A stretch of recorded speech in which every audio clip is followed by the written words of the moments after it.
Oduun siniif dhiyeessa daawwattoota keenya jalqabarra hangafoota oduu sinitti muun itti aansuudhaanis bal'ina isaatti kanan darbu ta'a. Oduu keenya jalqabaatiin obbo Taayyee Danda'a xalayaa boordii filannootiif barreessaniin paartii Biltsiginnaa komatanii paartiin Biltsiginnaa mirga koo sarbeera jechuudhaanis boordii filannootti himatanii obbo Taayyee Danda'a akka jedhanitti korri paartiin Biltsiginnaatiif bana gaggeessallee seera qabeessa miti waan ta'eef haqamuu qaba jechuudhaanis gaafatanii gabaasa bal'aa kan dhageessan ta'a. Oduu biraatiin immoo hoogganaa olaanaan biyya Israa'el tokko otoo hin eeggamiin gara Itoophiyaa dhufe hoogganaa olaanaan kun ministeera muummee Dr. Abiy Ahmed illee argachuudhaan wajjin mari'ateera. Dhimma kanas bal'ina isaa kan dhageessan ta'a gadhumaatti na waliin tura. Oduu biraatiin ammoo Jimmaatti balaa sigiga lafaan mudateen lubbuun namootaa darbeera. Waraana Sudaan keessatti gaggeeffamaa jiruun uummanni miliyoona 12 caalu qe'eef qabeenya isaarraa buqqeetu jira. Waraanni kun ammallee itti fufee jira. Dhimma kanas bal'ina isaa kan dhageessan ta'a. Akkam jirtu daawwattoota keenya chaanaalii keenya irratti oduu biyya keessaa fi alaa kan dhugaa ta'e guyyaa guyyaadhaan argattu. Kanaafuu chaanaalii keenya laayik, sheer, sabskiraayib akka gootan kabajaan isin gaafachaarra. Itti aansuudhaan oduuwwan nama isinitti himee fi kan biroo bal'ina isaa kan dhageessan ta'a. Gadhumaatti na waliin tura.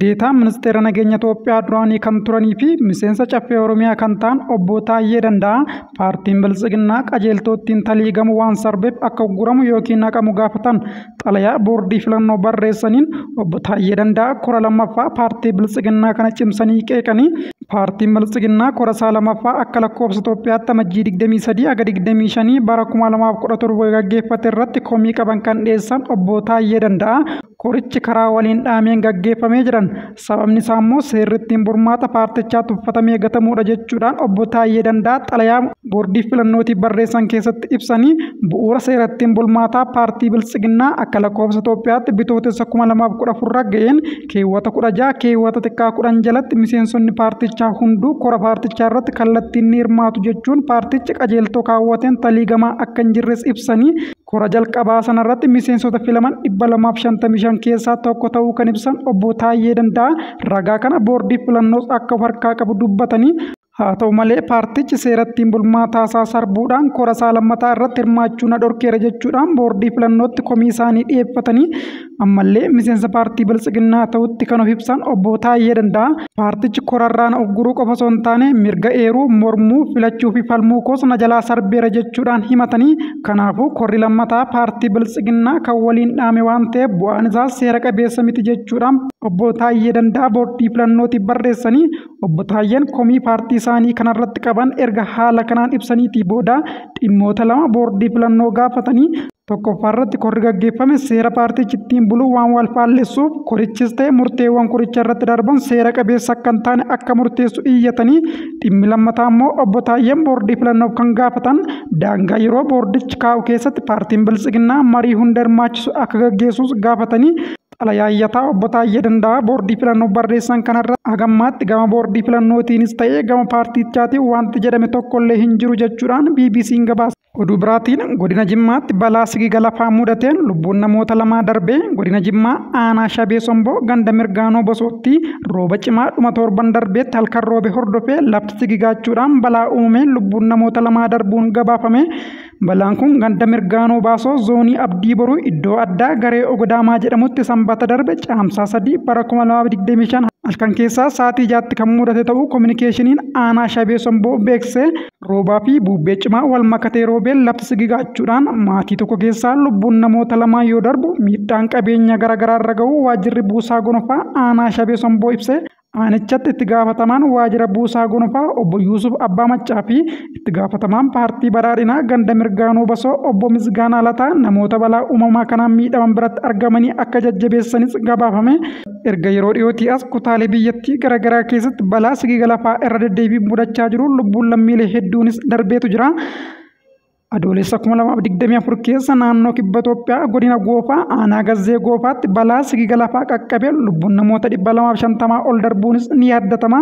Sana hordofees gadda biyyoolessaa guyyaa 3 labsamee kan ture yoo ta'u haaluma wal fakkaatuun godina Harargee Lixaa aanaalee gubbaa qorichaa fi shanan dhuugootti balaa sigiga lafaa onkoloolessa 8 bara 2024 mudateen haadha ulfa dabalatee namoonni 9 lubbuun darbuunsaas ni yaadatama. Kana malees ji'a gurraan dhalaa darbe godina Gujii aanaa Sabbaa Boruu iddoo albuudni mala aadaatiin itti baafamutti balaa sigiga lafaa mudateen lubbuun namoota 8 darbuu fi 2 miidhamuu Addis Standard gabaaseetu ture. Oduu biraatiin poolisiin kutaa magaalaa Araadaatti shakkamtoota dormii barattootaa keessaa moobaayilaa fi laaptooppii hatan to'annaa jala oolchuu beekse. Kutaa magaalaa Araadaa aanaa 9 bakka addaa Yuunivarsiitii Finfinnee kaampaasii 4 kiilootti dormii barattootaa keessatti halkan sa'aatii 2 walakkaatti yakki kun raawwate. Himatamtoonni maqaan isaanii Haalemaariyaam Dagguu fi Tamasgeen Geetinnat jedhaman guyyaa eerametti mooraa Yuunivarsiitii seenuudhaan moobaayila 2 qarshii 15,000 fi 11,000 baasuu fi laaptooppii qarshii 43,000 ol baasu hatanii meeshaalee hatan kan ammoo naannoo mana fincaanii mooraa Yuunivarsiitii keessa dhoksanii qabeenyi barattootaa hatamuu hordofee muddama naannoo dormii barattootaatti uumameen qaamoleen nageenyaa mooraa eegan yoo dhufan attoonni immoo dallaarraan utaalanii mooraa keessaa ba'anii miliquuf yaalanis to'annoo poolisii jala ooluu danda'aniitu jiru.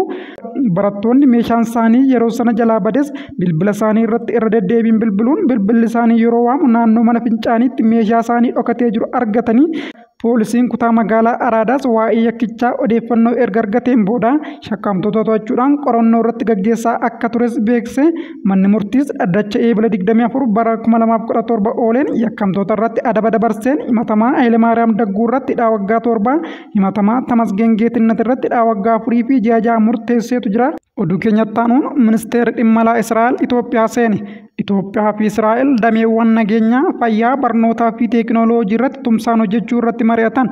Ministeerri muummee Itoophiyaa Abiyyi Ahmad jila olaanaa Israa'el ministeera dhimma alaa biyyattii Giidiyoon Saariiniin durfamuu fi yeroo ammaa kana daawwannaa hojii Finfinnee jiru waliin waajjira isaaniitti mari'atanii muummeen ministeera Abiyyi Ahmad barreeffama fuula miidiyaa hawaasaa isaanii irratti maxxansaniin biyyoonni lamaan hariiroo bara dheeraa bu'uura seenaa irratti ijaarame qabaachuu itti fufaniiru.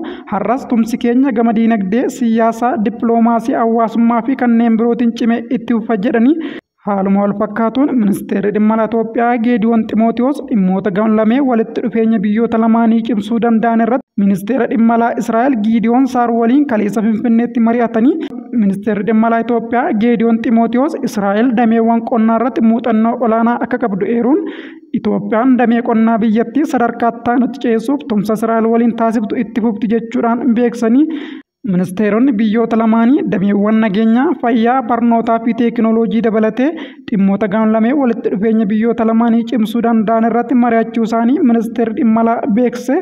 Kana malees shororkeessummaan yaaddoo waloo biyyoota lameenii ta'uu kan kaasan Geediyoon Ximootiyoo Itoophiyaan Israa'el waliin damee nageenyaa irratti tumsa qabdu cimsuuf kutannoo akka qabdus mirkaneessanii.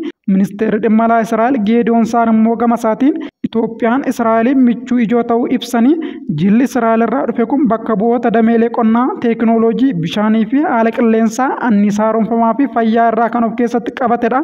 Oduu keenya xumuraatiin teessoo hoogganaa humna waraanaa Sudaan kan taate magaalaan handaara galaana Poort Sudaan jedhamtu guyyoota 3 walitti aansuun dirooniidhaan haleelamte.